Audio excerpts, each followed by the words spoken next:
In the heart of Kent, rising 175 feet above the hop gardens and apple orchards of the Weald, stands a monument unlike any other in Britain.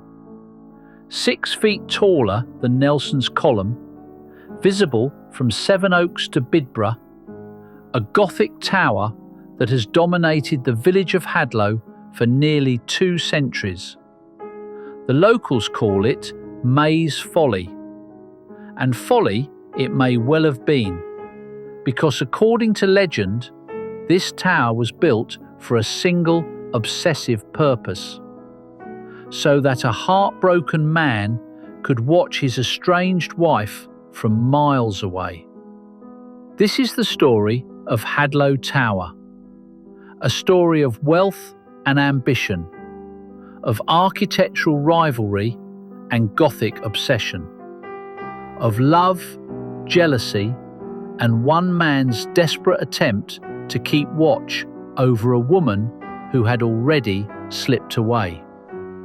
But it is also a story of survival, of how this tower outlived the grand castle it was built to serve, how it weathered the worst storm in 300 years, how it nearly collapsed into ruin only to be saved by campaigners who refused to let it die. And along the way, we will learn something about the strange English tradition of the folly, those extravagant, purposeless structures that wealthy men built across the countryside for no reason other than to make a statement about themselves. Before we can understand Hadlow Tower, we need to understand the world that created it, and that world was obsessed with building things that served no practical purpose whatsoever. The word folly comes from the French word for foolishness, and that definition captures something about these structures. They were expensive, they were extravagant, and they were, by any rational measure, completely useless. Follies began appearing on English estates in the 16th and 17th centuries. At first, they were small decorative features, a fake Roman temple here, a pretend medieval ruin there. Wealthy landowners commissioned them as conversation pieces, something to catch the eye as guests wandered through the gardens. But by the 18th century, the folly had become something more. It had become a statement of taste, of wealth, and of eccentricity. The more outlandish the structure, the more it said about the man who commissioned it. Consider the pineapple at Dunmore Park in Scotland, a 40-foot stone pineapple perched atop a classical pavilion. Or the Clayton Tunnel entrance in West Sussex, where a Gothic castle guards the mouth of a railway tunnel for no discernible reason, other than, perhaps, to reassure Victorian passengers that they were not descending into the depths of hell. The great estates of England bristled with fake Greek temples, Chinese pagodas, Egyptian pyramids, and crumbling medieval towers that had never actually crumbled, because they had been built that way from the start.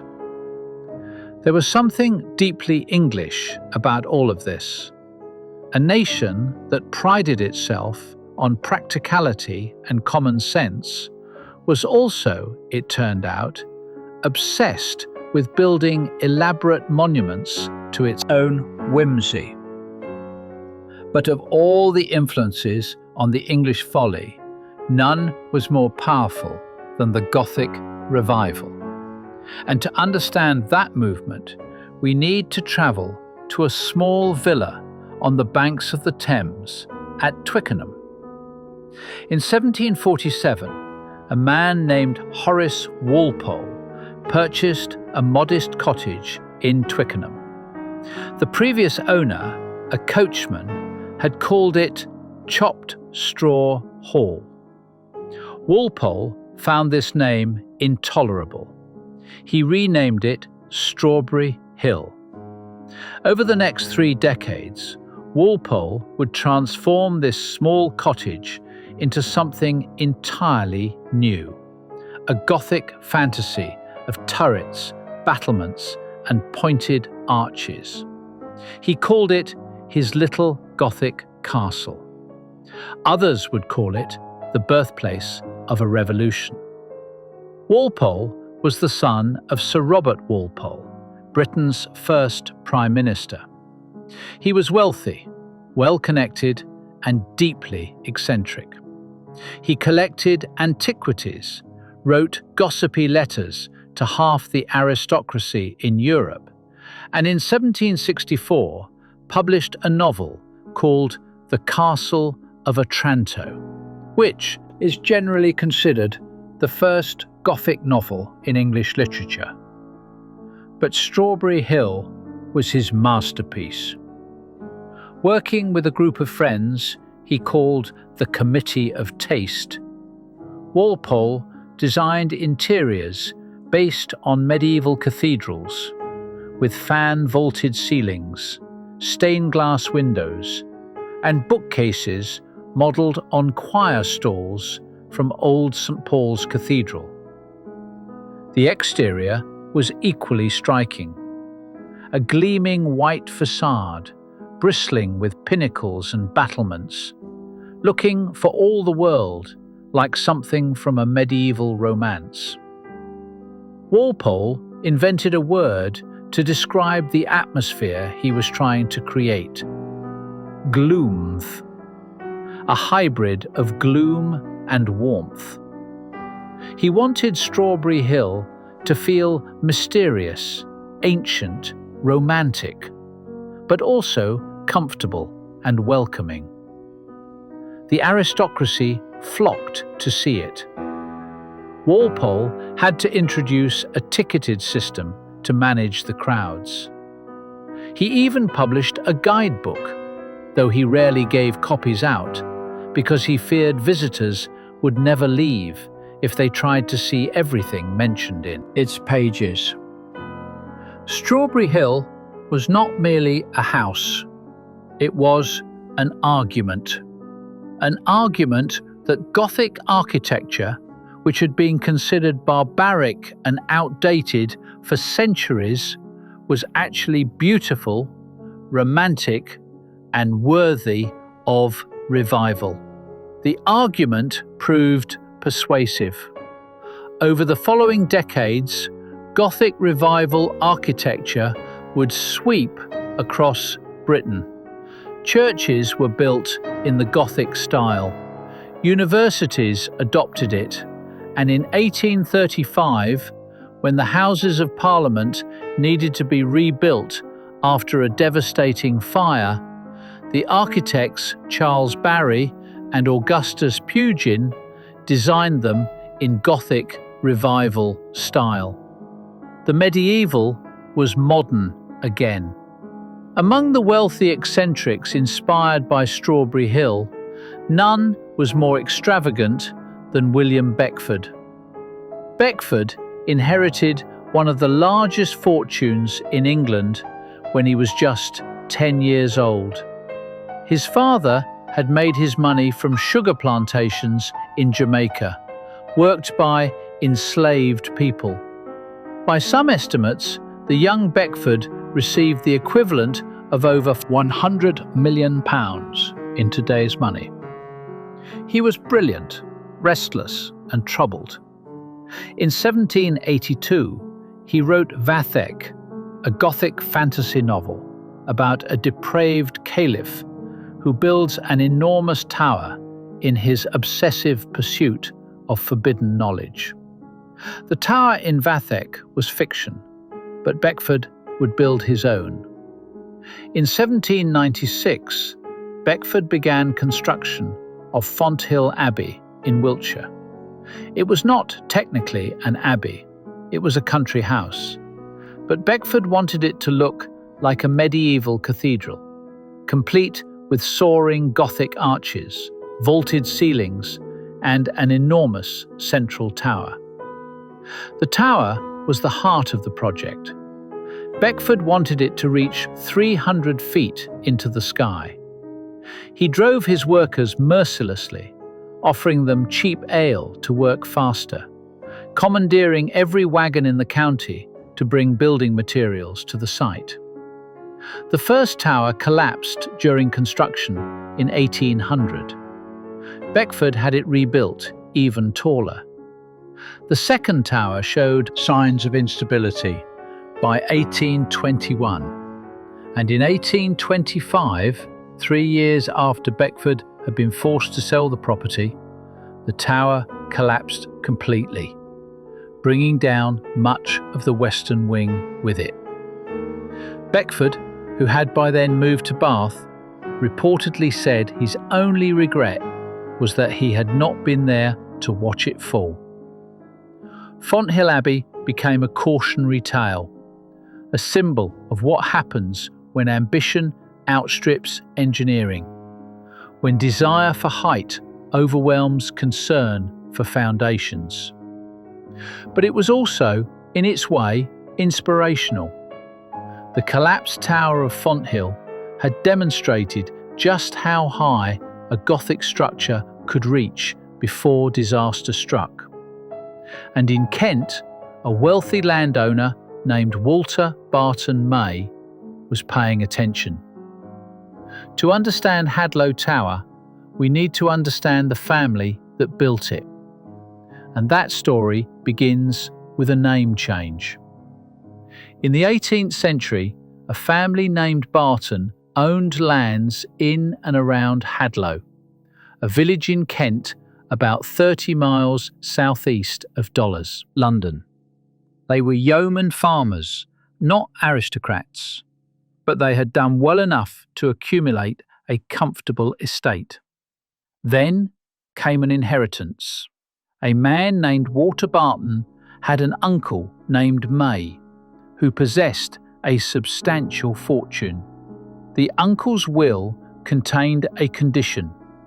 Walter could inherit the money, but only if he changed his surname from Barton to May. Walter Barton became Walter May. With his new wealth, Walter May embarked on an ambitious building project. On the site of Hadlow Court Lodge, an old manor house, he would construct a new residence in the fashionable Strawberry Hill Gothic style. The architect was a man named J. Dugdale. The style was unmistakable: pointed arches, castellated battlements, ornamental turrets. Walter May was building himself a Gothic castle. Hadlow Castle, as it came to be known, was completed in the 1790s. It spread across 6 acres of ornamental gardens with specimen trees, beautiful lawns, and elaborate borders. It was the seat of a newly wealthy family announcing their arrival in the upper reaches of Kent society. Walter May died in 1823. The estate passed to his son, who bore the combined names of both family lineages, Walter Barton May.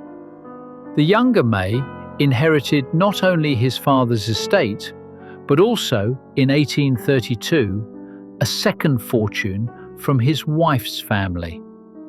He was now one of the wealthiest men in Kent, and he had plans. Plans that would create the tallest folly in Britain. Here we must pause and address the legend, because the story of why Walter Barton May built his tower is one of the most persistent pieces of local folklore in Kent. According to the tale, May's wife left him for a local farmer. She moved to a farm somewhere in the surrounding countryside, and May, consumed by jealousy, commissioned the tower so that he could climb to its summit and watch her from miles away. But the tower, once completed, was not tall enough. May could see for miles in every direction, but he could not see the farm where his wife now lived. So he had a 40-foot lantern added to the top. From this additional height, he could finally spy on his estranged wife as she went about her new life with her farmer lover. It is a remarkable story. It has all the elements of a Victorian melodrama: the wealthy cuckold, the unfaithful wife, the obsessive surveillance, the building project driven by wounded pride. But is it true? The historical record is frustratingly silent on the matter. We know that Walter Barton May married, and that his wife was indeed alive when the tower was constructed. Whether she left him, and if so, for whom, remains a matter of speculation. What we do know is that May died in 1855 and is buried in an elaborate mausoleum in the churchyard of St Mary's, just next door to his tower. The mausoleum was built to his specifications. He wanted to be buried sitting up, above ground. Even in death, Walter Barton May refused to lie down. Perhaps the legend is true. Perhaps he really did build the tower to watch a wife who had abandoned him. Or perhaps the story was invented later, a colourful explanation for an otherwise inexplicable building project. Either way, the legend has become inseparable from the tower itself. You cannot tell the story of Hadlow Tower without telling the story of the jealous husband. True or not, it is what the locals believe, and in a place like this, what people believe becomes its own kind of truth. Construction of Hadlow Tower began in 1838. The architect was George Ledwell Taylor, a man whose career had followed an unusual path. Born in 1788, Taylor had trained under the architect Joseph Parkinson, supervising the construction of Montague and Bryanston Squares in London's Portman Estate. In 1816, Taylor embarked on a grand tour of Europe with his friend and fellow architect Edward Cressy. They walked across England, France, Switzerland and Italy before spending a summer in Greece. In Pisa, they made detailed surveys of the Campo Santo and the Leaning Tower. Their drawings would later be published in a volume called Architecture of the Middle Ages in Italy. But Taylor's most prestigious appointment came in 1824, when he was named Civil Architect to the Navy. In this role, he supervised construction at the Royal Dockyards of Chatham, Woolwich and Sheerness.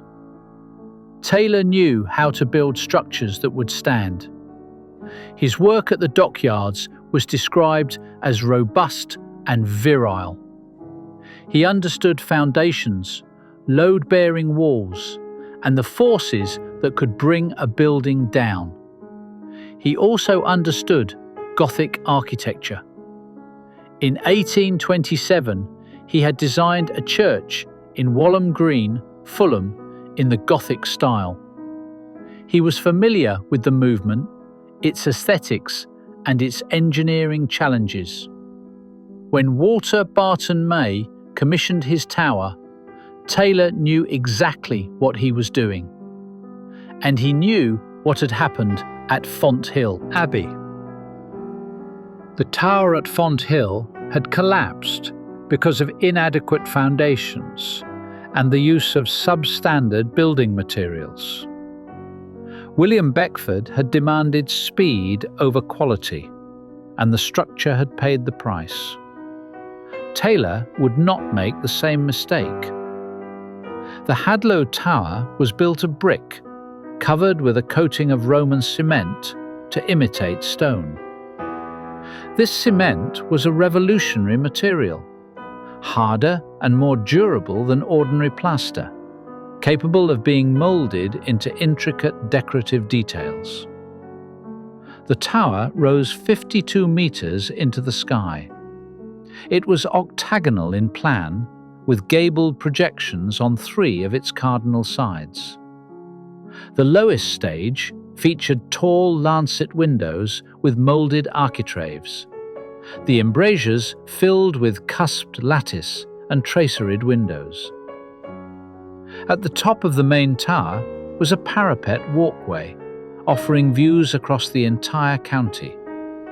And above that, accessed by a ladder, was the lantern, a 40-foot octagonal structure added in 1840, bringing the total height 175 feet. The design was inspired, at least in part, by Fonthill Abbey.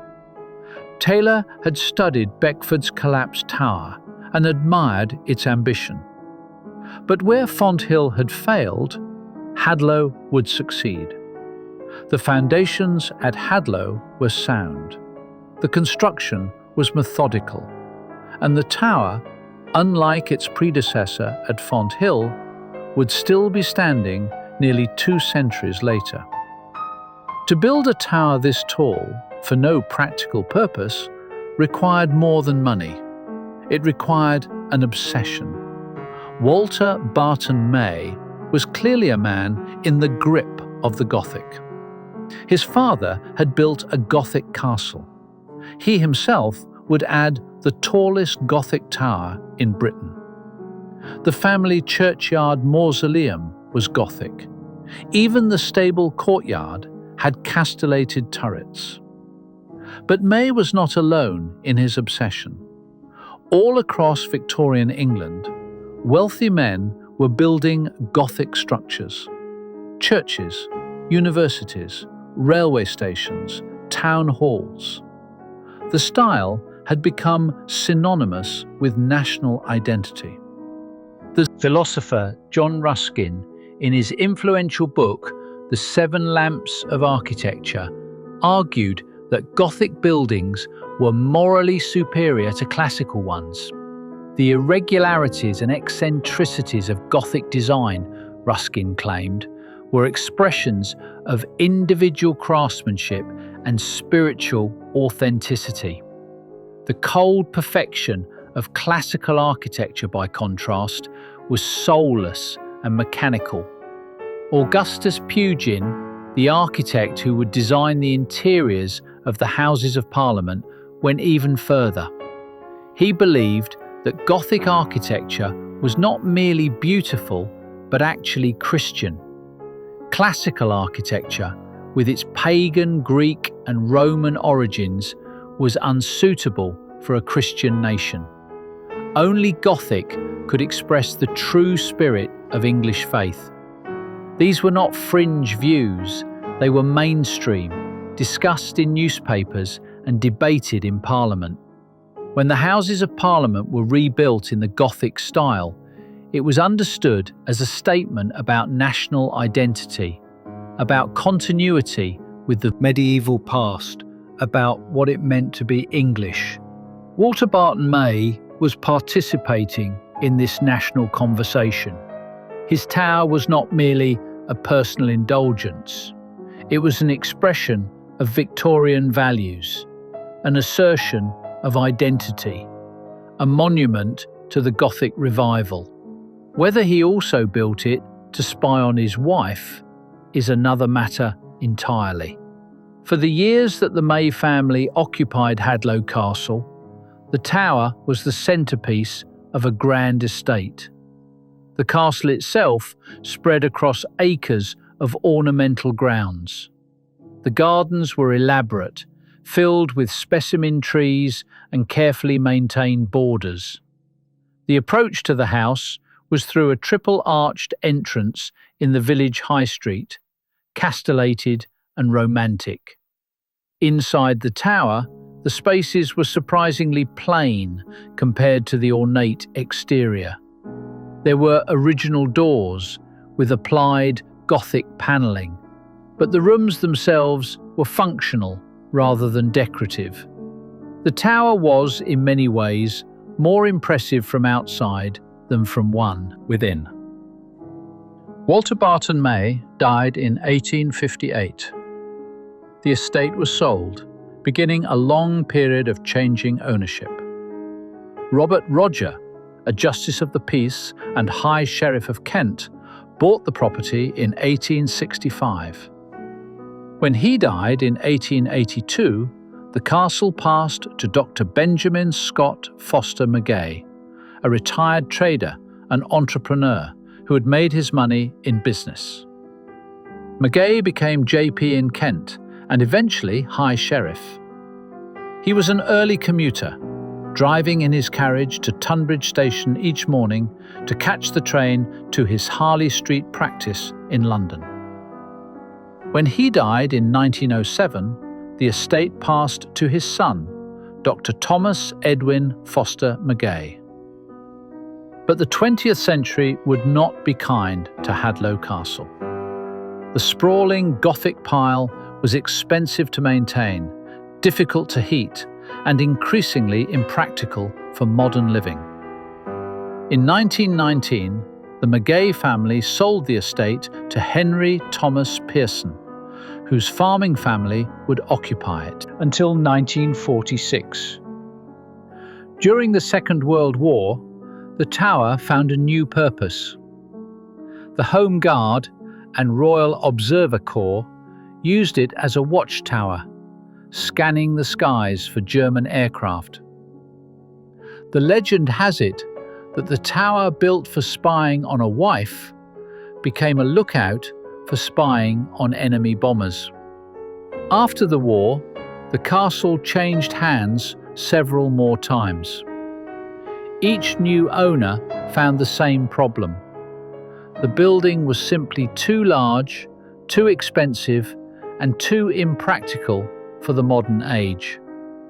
In 1951, the decision was made. Hadlow Castle would be demolished. The demolition of Hadlow Castle in 1951 was typical of its era.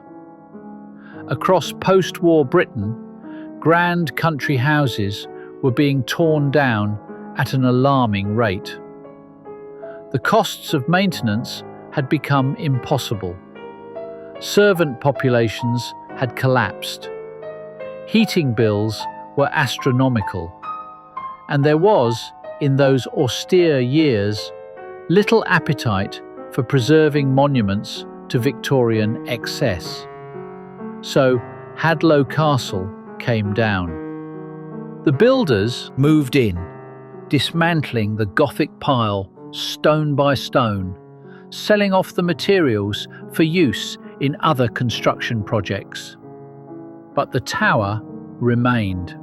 It had been listed as a building of special architectural interest on the 17th of April 1951, just months before the castle was demolished. This listing provided some protection, making it harder to simply tear the structure down. More than that, the tower had a champion. His name was Bernard Hailstone, and he was a painter who had fallen in love with the Gothic folly. Hailstone pleaded for the tower to be saved.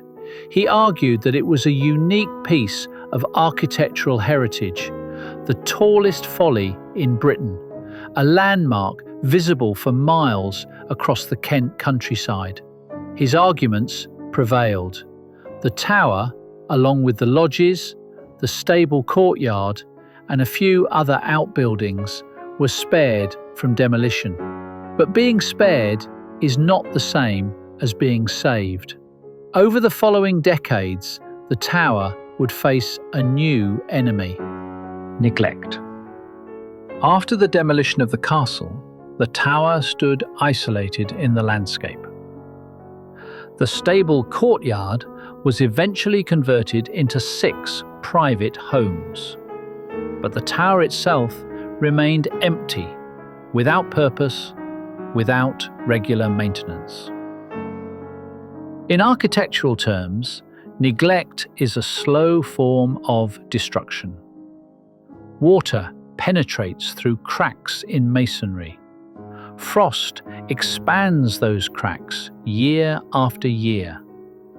Pointing between bricks deteriorates. Lead flashing fails. The Roman cement coating, so innovative in 1838, began to peel away from the underlying brick. The tower was owned by a succession of private individuals, some of whom made efforts at maintenance, others of whom did not. One owner reportedly ran a business from the premises.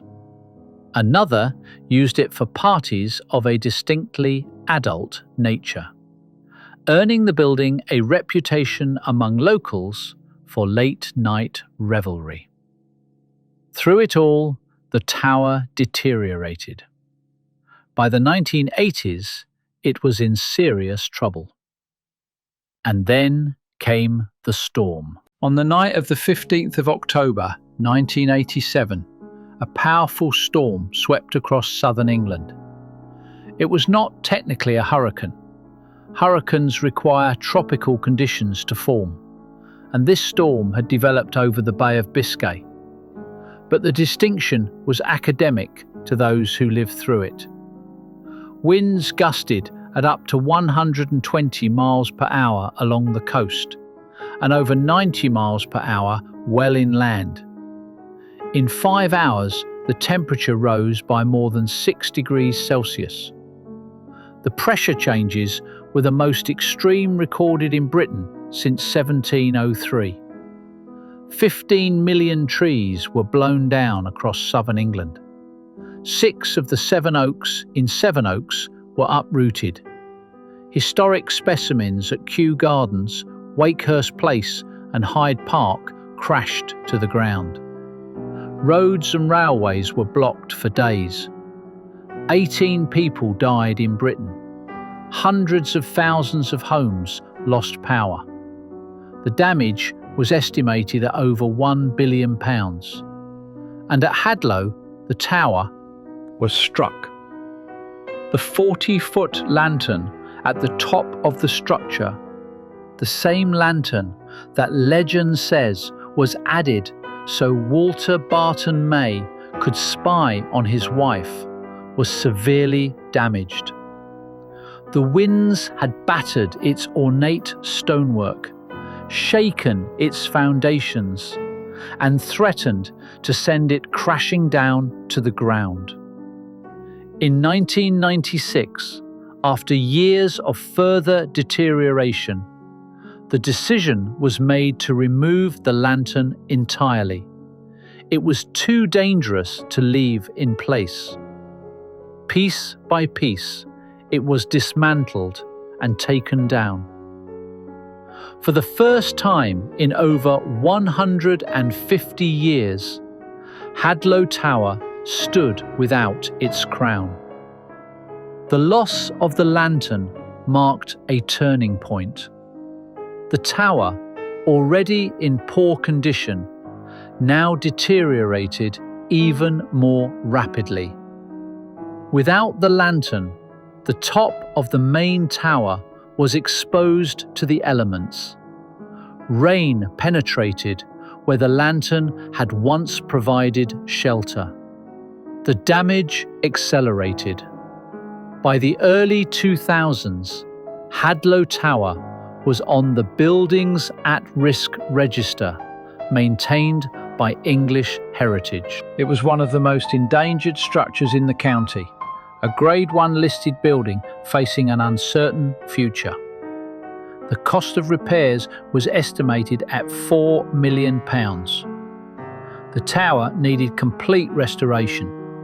New pointing throughout, repairs to the Roman cement coating, reconstruction of the lantern, and internal work to make the building weathertight. No private owner was willing or able to take on such a project. The tower seemed destined to continue its slow collapse. But in Hadlow, a group of local residents refused to accept this fate. The Save Hadlow Tower Action Group was formed by residents who had watched the tower decline for years and decided to take action. They were not architects or preservation professionals. They were ordinary people who cared about their village and its most distinctive landmark. They believed the tower could be saved, and they were determined to prove it. The campaign took years. It involved lobbying local councillors, writing to preservation organisations, raising public awareness, and applying for grants. The big breakthrough came when Tunbridge and Malling Borough Council announced that it would issue a compulsory purchase order on the tower. This legal mechanism would allow the council to force the sale of the property, removing it from an owner who was unable or unwilling to carry out necessary repairs.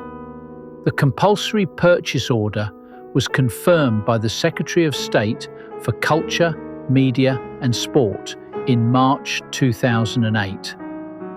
The council took possession of the tower and transferred it to the Vivat Trust, a charity that specialised in restoring historic buildings and converting them into holiday accommodation.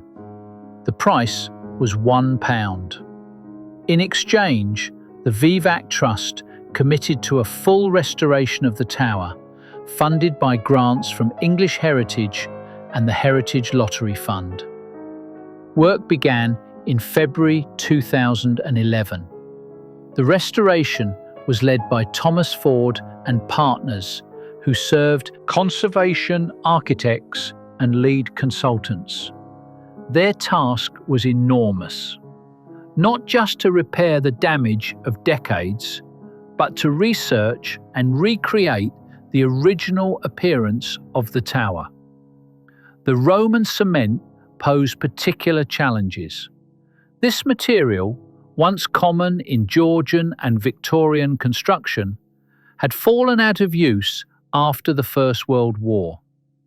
The skills needed to work with it had largely been lost. The restoration team had to research appropriate repair techniques, learning how the original builders had applied and moulded the cement. Their findings would be valuable, not just for Hadlow, but for other historic buildings with similar features. The lantern was reconstructed based on historical photographs and drawings. The original had been destroyed in the 1987 storm and its aftermath, but enough evidence survived to recreate it accurately.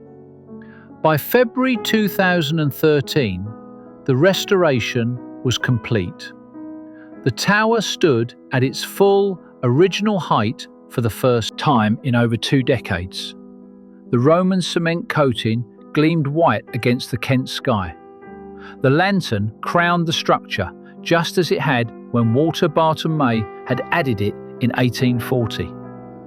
The restoration was recognised with multiple awards.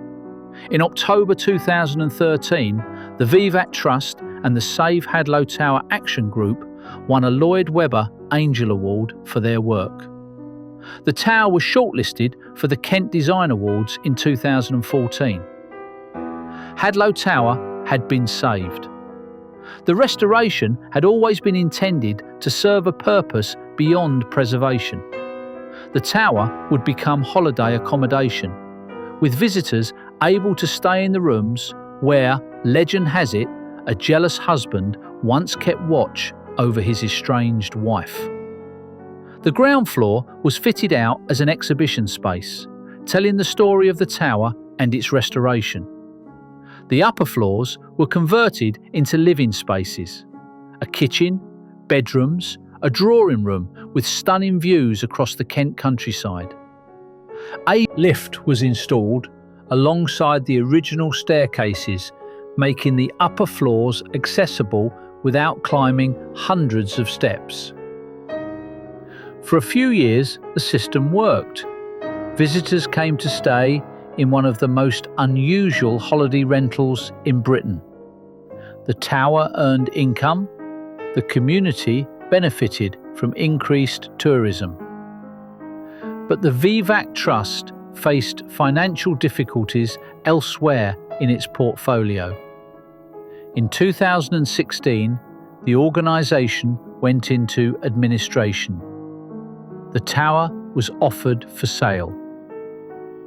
In 2017, Hadlow Tower was purchased by a private individual for £425,000. For a building that had cost over £4 million to restore, this might seem like a bargain. But the new owner took on substantial obligations, including a commitment to open the tower to the public on certain days each year. The tower was converted into a family home. The new owners installed modern conveniences while preserving the historic character of the spaces. They added a cinema room in the basement. They decorated the bedrooms with period-appropriate furnishings. From the roof terrace on the 4th floor, they could survey the surrounding countryside, hop gardens, apple orchards, the village of Hadlow spread out below. Peregrine falcons nested in the upper levels of the tower, returning year after year. The tower has changed hands several times since the initial sale. Each owner has found it to be, as one described it, a fabulous, bonkers property that puts a smile on your face every time you see it. At the time of writing, the tower is once again on the market, offered for sale at £2,780,000. It remains the tallest folly in Britain. Standing at the base of Hadlow Tower today, looking up at its 175 feet of Gothic revival ambition, it is easy to dismiss the whole enterprise as folly in the modern sense of the word. A foolish waste of money by a jealous man, with more wealth than sense. But that would be too simple. The tower is, first and foremost, a remarkable piece of engineering. George Ledwell Taylor, the architect, knew exactly what he was doing. He had studied the collapsed tower at Fonthill Abbey. He understood the forces that could bring such a structure down, and he built something that would stand. Nearly 200 years later, after decades of neglect, after the worst storm in 3 centuries, after losing its lantern and being abandoned to the elements, Hadlow Tower is still standing. The foundations were sound. The construction was solid. Whatever else we might say about the project, it was not shoddy. The tower is also a document of its time. It tells us something about Victorian England, about the Gothic revival that swept through architecture, about the moral and spiritual values that Victorians attached to medieval forms, about the wealth generated by industry and trade that allowed men like Walter Barton May to build monuments to their own tastes. And yes, the tower tells us something about jealousy. Whether the legend is true or not, It has persisted because it captures something real about human nature. The idea that a man would build a 175-foot tower to watch his estranged wife is absurd. But it is also, in its way, deeply human. Who among us has not felt the urge to keep watch over someone we have lost? To know what they are doing, where they are going, whether they are happy without us. Most of us do not have the resources to build a tower. But the impulse is universal. Walter Barton May, if the legend is true, simply had the means to act on an emotion that most people can only feel. Let us imagine for a moment that the legend is true. It is 1840. The lantern has just been completed. Walter Barton May climbs the stairs of his tower, past the drawing room and the bedrooms, past the parapet walkway, up the ladder, into the lantern itself. He is alone. His wife has left him. She is living with a farmer somewhere in the surrounding countryside. From up here, he can see for miles. The Weald of Kent spreads out before him, a patchwork of hop gardens and orchards, woods and fields. The tower of Tunbridge Castle is visible to the west. To the east, the land rises toward the North Downs. Somewhere out there is his wife. Somewhere out there is the man she left him for. Does he actually see her? Does he watch as she goes about her daily life, tending livestock, walking the fields, living a life that no longer includes him? Or does he stand up here alone, scanning the horizon, never quite sure which farm is the right one, never quite certain whether that distant figure is her or someone else entirely? The legend does not say. It gives us the tower, the jealousy, the obsessive watching, but it does not give us the ending. Perhaps that is fitting. The tower itself has no ending.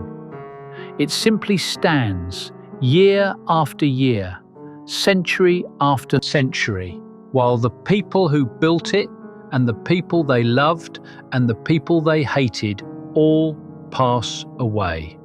The tower remains. We have used the word folly throughout this documentary, but what does it really mean? In architectural terms, a folly is a building constructed primarily for decoration, suggesting, through its appearance, some other purpose. Follies pretend to be ruins or castles or temples. They are buildings that are not quite what they seem. By this definition, Hadlow Tower is certainly a folly. It was built to look like a medieval fortification, but it was never meant to defend anything. Its Gothic details reference churches and cathedrals, but it was never a religious building. It was pure decoration, pure statement, pure display. But there is another definition of folly. Any costly structure considered to have shown folly in the builder. This is the original meaning of the word, and it captures something important. A folly is not just a decorative building, it is a building that makes people shake their heads and say, what was he thinking? Fonthill Abbey was called Beckford's Folly, even before the tower collapsed. The sheer extravagance of the project, the obsessive haste of construction, the 300-foot tower rising from the Wiltshire countryside, all of it seemed designed to invite criticism. Hadlow Tower earned the name May's Folly for similar reasons. The height, the cost, the lack of any practical purpose, the rumours of jealousy and obsession, all of it seemed, to the sober citizens of Victorian Kent, rather foolish. But here is the thing about follies: they survive. The practical buildings of the Victorian era, the factories and warehouses and tenements, have largely been demolished or converted. The follies remain. Strawberry Hill still stands in Twickenham, open to the public, a monument to Horace Walpole's Gothic vision. The fragment of Fonthill Abbey that survived the collapse is Grade 2 listed and carefully preserved. And Hadlow Tower dominates the village, just as it did in 1840. The follies survive because they were built to last. Their builders did not expect them to serve a purpose. They expected them to endure. And endure they have. What can Hadlow Tower teach us about our own time? First, it teaches us about preservation. The tower came within years, perhaps months, of irreversible collapse. Only the determined efforts of local campaigners, working over decades, managed to save it. We cannot take our historic buildings for granted. They require constant maintenance, constant advocacy, constant commitment. The moment we stop caring for them, they begin to decline. Second, the tower teaches us about obsession. Walter Barton May, whatever his reasons for building it, was clearly in the grip of something beyond ordinary ambition. He wanted to build the tallest Gothic tower in Britain, and he did. There is something admirable in that kind of single-minded determination, even when it is deployed in the service of something as pointless as a folly.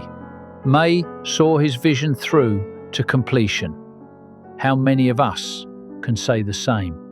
Third, the tower teaches us about stories. The legend of the jealous husband may or may not be true, but it has become part of the tower's identity, inseparable from the structure itself. We do not just preserve buildings, we preserve the stories attached to them. Hadlow Tower, without the legend, would still be an impressive piece of architecture, but it would not be the same. The story gives it meaning. Finally, the tower teaches us about England, about a country where wealthy eccentrics have built follies for centuries, about a culture that simultaneously prides itself on practicality and indulges in the most impractical projects imaginable. Hadlow Tower is English in a way that is difficult to explain but easy to feel. It belongs here, in this landscape, in this village, in this country that has always had room for the ambitious, the eccentric, and the slightly mad. If you ever find yourself in Kent, driving through the hop gardens and orchards of the Weald, you will see it long before you arrive. 175 feet of Gothic ambition, rising from the village of Hadlow, visible for miles in every direction. You will see the octagonal tower with its lancet windows and castellated battlements. You will see the lantern at the top, rebuilt after the storm that nearly destroyed it. You will see a monument to Victorian wealth, to Gothic obsession, and perhaps, just perhaps, to a jealous husband who built the tallest folly in Britain so he could watch his estranged wife from miles away. Whether the legend is true does not matter. The tower is true. It stands where Walter Barton May placed it, where Bernard Hailstone saved it from demolition, where the Save Hadlow Tower Action Group campaigned for its restoration, where the Vivat Trust rebuilt the lantern, where successive private owners have made their home. It has outlived the castle it was built to serve. It has outlived the man who commissioned it and the wife he may have been watching. It has outlived the Victorian era that created it and the 20th century that nearly destroyed it. The tower remains, and if you climb to the top, past the drawing rooms and bedrooms, up the spiral staircases, out onto the parapet walkway, you can see what Walter Barton May once saw: the Weald of Kent spread out before you. Hop gardens and orchards, villages and farms, the countryside that has changed and not changed over nearly 2 centuries. Somewhere out there, the legend says, a woman once lived with a farmer she had left her husband for. From up here, you might almost be able to see her. Before we explore the interior of the tower as it stands today, we must acknowledge a chapter in its history that transformed this monument to jealousy into something altogether different: a watchtower against Nazi Germany. When war came to Britain in 1939, the Kent countryside found itself on the front line. The county lay directly beneath the flight paths of German bombers heading for London. The Battle of Britain was fought in the skies above the hop gardens and orchards. And on the coast, just miles away, the threat of invasion loomed. The Home Guard and Royal Observer Corps needed high vantage points from which to watch the skies. They needed places where observers could spot incoming aircraft and report their positions to fighter command. Hadlow Tower was perfect. 175 feet above the surrounding farmland, the tower offered unobstructed views in every direction. Observers stationed at the top could see aircraft approaching from miles away. They could track their movements, estimate their numbers, and relay information to the military authorities. The legend has it that the tower, built for one kind of watching, was now pressed into service for another. Walter Barton May had constructed it to spy on his wife. The Home Guard used it to spy on the Luftwaffe. Whether any enemy aircraft were actually spotted from the tower is not recorded, but the tower's wartime service gave it a new purpose, a new meaning. For a few years, this Gothic folly was part of Britain's national defence. After the war ended, the tower returned to its previous obscurity. The observers departed, the military equipment was removed, and the long decline toward near ruin began. But the wartime connection reminds us that historic buildings can serve purposes their creators never imagined. A monument to jealousy became a watchtower against fascism. Who knows what future purposes Hadlow Tower might serve? Let us take a journey through the interior of Hadlow Tower as it stands today. You enter through the Gothic doorway on the north side of the tower. The entrance is tall, chamfered, and pointed in the medieval style. Above you rise 175 feet of brickwork and Roman cement. The ground floor houses what was once the exhibition space. During the years when the VVAT Trust operated the building, visitors could learn about the tower's history here, viewing display panels funded in part by a grant from the Allen Grove Fund, administered by the Kent Archaeological Society. Today, this space has been converted into a media room. The current owners have fitted it with modern entertainment equipment, making use of the thick walls and relative darkness at the base of the tower. From the ground floor, you can take either of two staircases upward. The main stone staircase spirals up through the octagonal tower.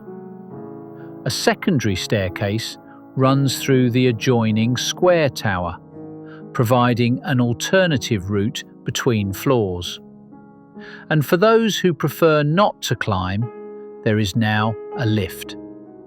This modern addition was installed during the restoration, running through the centre of the tower and stopping at the principal floors. Is one of the few concessions to 21st century convenience in an otherwise Victorian space.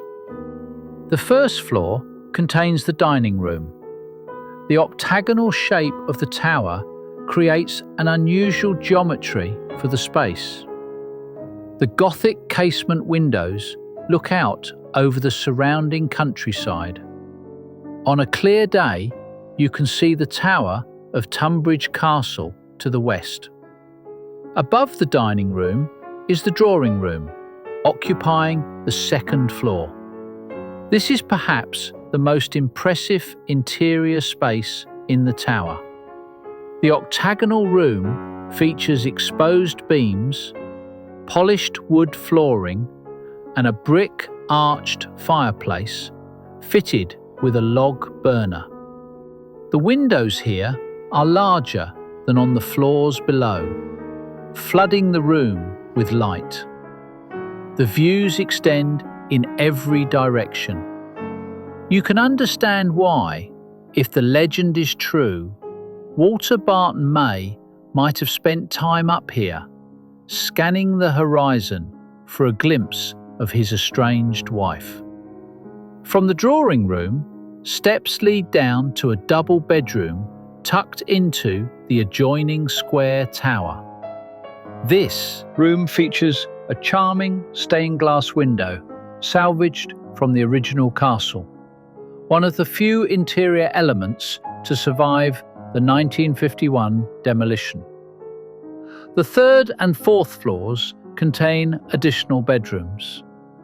The principal suite occupies the fourth floor, with an octagonal inner frame surrounding the bed, creating an intimate space within the larger room. An octagonal dressing room with a walk-in wardrobe adjoins the bedroom. Oak stairs lead to a bathroom above. But the real reward for climbing the tower comes on the upper floors. From the fourth floor, a door opens onto the castellated roof terrace. You step out onto the parapet walkway, surrounded by battlements, with views across the entire county. To the north, you can see the North Downs rising in the distance. To the south, the Weald stretches toward the coast. East and west, the Kent countryside unfolds in a patchwork of fields and woods and villages. Peregrine falcons have made their home in the upper reaches of the tower. Each year, they return to nest, riding the thermals that rise up the sides of the building. If you are lucky, you might see them hunting, diving at tremendous speed to catch pigeons and other prey. Above the parapet walkway rises the lantern, the 40-foot octagonal structure that was destroyed in the 1987 storm and rebuilt during the restoration. A ladder provides access to the lantern's upper levels. From here, on the clearest days, you can supposedly see into 6 different counties. This is where Walter Barton May is said to have stood, glass to his eye, searching the distant farms for a woman who had left him. Whether he ever found her, we do not know. Hadlow itself deserves our attention. The tower did not rise from empty countryside. It grew from a community with its own deep history. The village is one of the oldest settlements in the Weald. Stone Age implements and Roman coins have been found within the parish boundaries, suggesting human habitation stretching back thousands of years. In Saxon times, these forest settlements served as centres for grazing swine. They were known as dens, temporary encampments that gradually grew into permanent farms.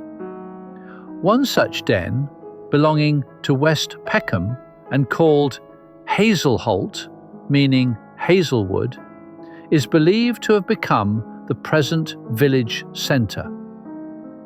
The first written reference to Hadlow appears in the Rochester Register, known as the Textus Rufensis, which shows that by 975 AD, a parish had been formed. The Church of St. Mary dates from this period, with stonework in the base of its tower showing evidence of Saxon construction. In 1018, the village was given to Queen Edova, wife of Edward the Confessor. After the Norman conquest, parts of the land were granted to Richard Fitzgilbert, who also owned Tunbridge Castle and later took the name de Clare. Through the medieval period, Hadlow remained an agricultural community, its economy based on farming and the produce of the Weald. The manor changed hands repeatedly, passing through various noble families before being acquired by the Bartons in the 18th century. The parish has a strong history of hop growing. In the mid-19th century, nearly 15% of the area was covered by hop gardens. The industry brought seasonal workers to the village each year, housed in temporary camps during the harvest. A tragic reminder of this era stands in the churchyard of St. Mary's, a memorial to 36 hop pickers who drowned in 1858 when their horse-drawn cart plunged into the swollen waters of the Medway from the old wooden Hart Lake Bridge. One of the largest employers in the 19th and early 20th centuries was the Close Brewery at the Tunbridge end of Hadlow. The brewery produced beer for the local population and the workers who came each autumn for the hop harvest. Hadlow is also one of the contenders for the birthplace of William Caxton, first English printer. There is no documentary evidence to support this claim, but his family owned Corstons Manor in the parish during the 14th century, and Caxton himself stated that he was born and learned his English in the Weald of Kent. Into this ancient community in the 1790s came the Gothic castle built by Walter May, and in 1838 the tower that would dominate the village for centuries to come. Today, Hadlow is a conservation area containing many attractive period properties. The village has shops, pubs, a church, a library and a medical centre. Hadlow College of Agriculture and Horticulture draws students from across the region. The Broadview Gardens complex offers visitors a tea room and florist amid landscaped grounds. But still, the tower dominates. You cannot be in Hadlow without being aware of it. It rises above the rooftops, visible from every part of the village, a constant presence that has shaped the community's identity for nearly 200 years. In the churchyard of St Mary's, just a short walk from the tower, stands the May family mausoleum. It is built in the same Gothic style as the tower itself. Pointed arches, decorative stonework, the visual language of medieval cathedrals applied to a place of burial. Walter Barton May is interred here. According to local tradition, he specified in his will that he wished to be buried sitting upright, above ground level. Even in death, he refused to lie down. The mausoleum is a reminder that the tower was part of a larger project of self-presentation. Walter Barton May did not simply build a tower, he built an identity. The Gothic castle announced his arrival among the gentry of Kent. The tower announced his ambition, his wealth, his willingness to build on a scale that exceeded anything practical or necessary. And the mausoleum announced his permanence, his intention to remain in Hadlow for eternity. All of these structures were statements. All of them were designed to be seen, admired, and remembered. In this, Walter Barton May succeeded. Nearly 2 centuries after his death, people still talk about him. They tell the legend of the jealous husband. They visit his tower. They wonder about his motivations. Whether he was a wounded romantic or a controlling obsessive, whether the legend is true or merely a story that attached itself to an unusual building, Walter Barton May has achieved a kind of immortality. His tower still stands. His name is still spoken. His story, whatever the truth of it, is still told. How many of us will be remembered so long after we are gone? One of the most fascinating aspects of Hadlow Tower is its construction material, Roman cement. This is not, as the name might suggest, a material used by the ancient Romans. It is a type of natural hydraulic cement, patented in 1796 by James Parker, who called it Roman cement because of its resemblance to ancient building materials. Roman. Cement is made by burning nodules of septaria, a type of sedimentary concretion found in certain coastal and river deposits, and then grinding the result into a powder. When mixed with water, it sets into a material similar to Portland cement, but with different properties. The advantage of Roman cement for architectural purposes is its workability. It can be moulded and shaped when wet, allowing builders to create intricate decorative details. The cement can be applied over brick or stone to create a uniform surface, then carved or modelled to create cornices, columns, capitals, and other ornamental features. At Hadlow Tower, the entire exterior is covered in Roman cement, applied over the underlying brick structure to create the appearance of solid stone. The Gothic details, the tracery around the windows, the cusped arches, the moulded architraves, all of this is Roman cement built up over the basic structure. George Ledwell Taylor, the architect, had experience with this material from his work at the naval dockyards. He knew how to apply it, how to mould it, how to protect it from the weather. But Roman cement has a weakness. It requires regular maintenance.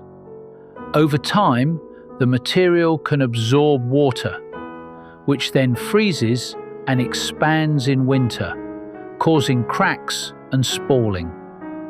If the underlying brick becomes exposed, the deterioration accelerates.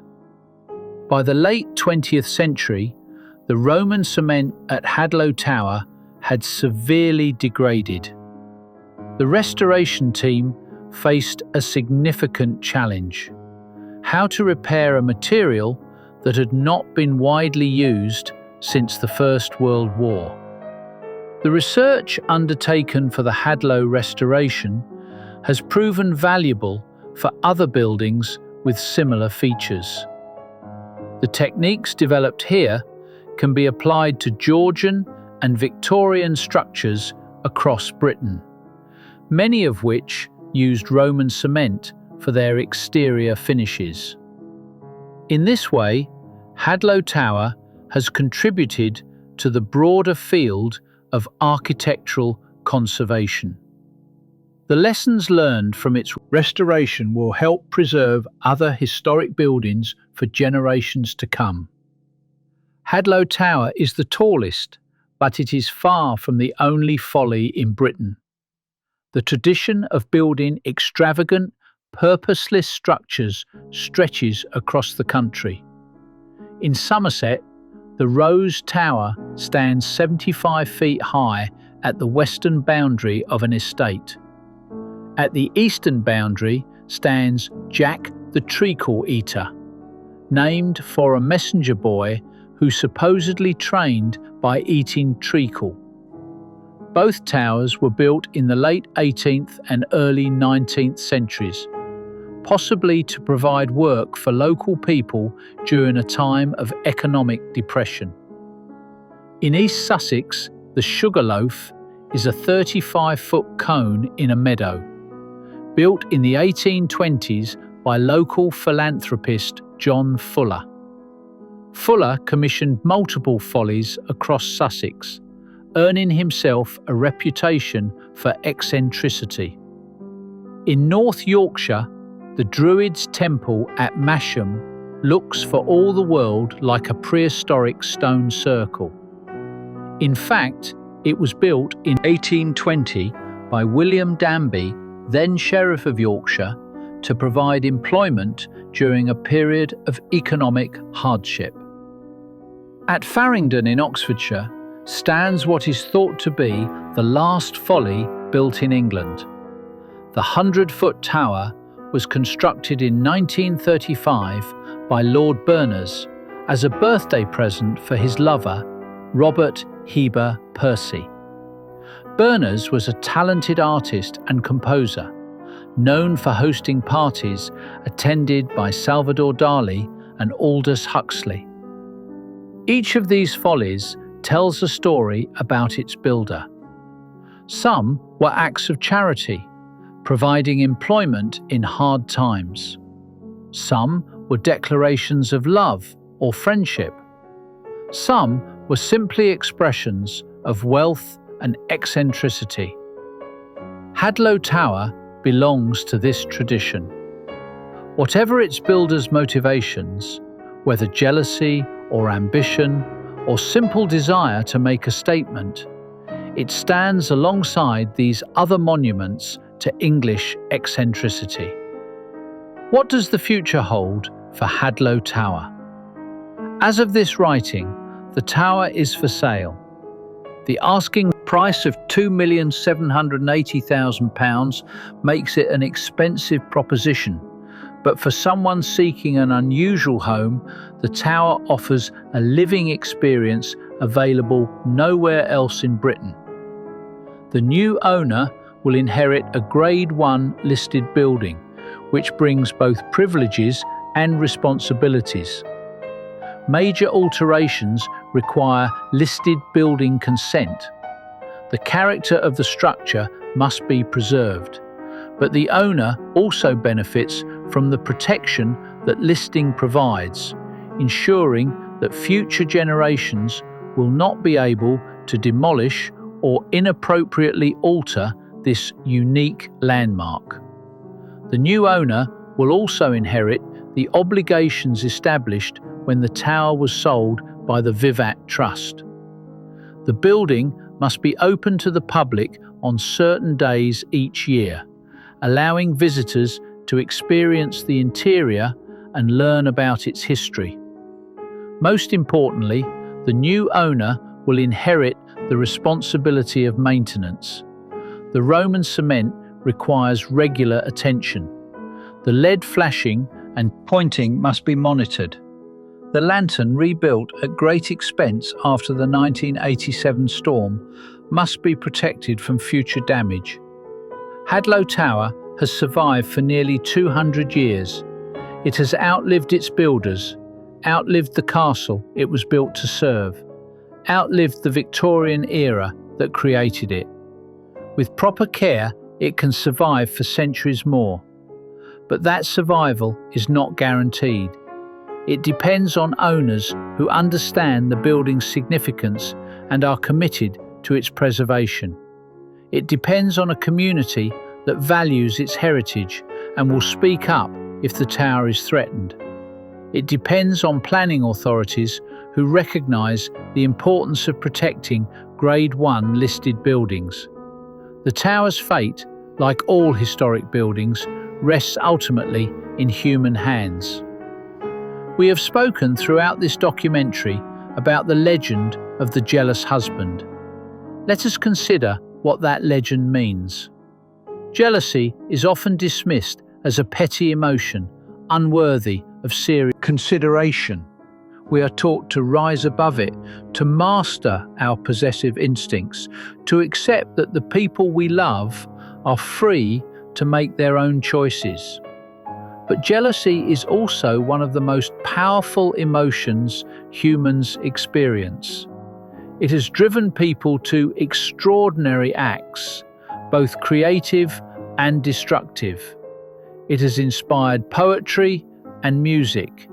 It has caused murders and wars.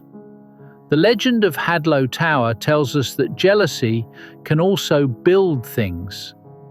If Walter Barton May really did construct the tallest folly in Britain to spy on his estranged wife, he was channeling his jealousy into creation rather than destruction. He did not pursue his wife. He did not threaten her or her new partner. He built. There is something almost admirable in this, pathological as the underlying emotion might have been.